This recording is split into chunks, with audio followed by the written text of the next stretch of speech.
In this quick tutorial, I'm going to show you on how to switch to dark mode on YouTube. So let's begin. But before we dive into the tutorial, if you find this tutorial useful and you are already new to this channel, remember click on that subscribe, turn on the notification bell for more tutorial about YouTube topic.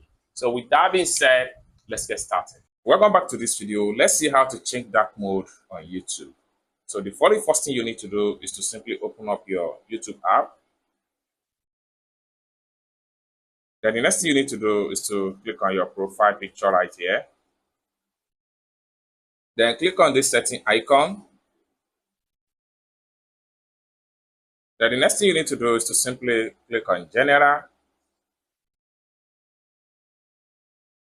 Then next thing you need to do is to simply go to Appearance.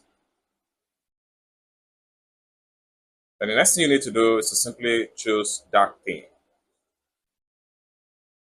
It's as simple as that. So basically, this is how to change to dark mode on YouTube with just your mobile phone.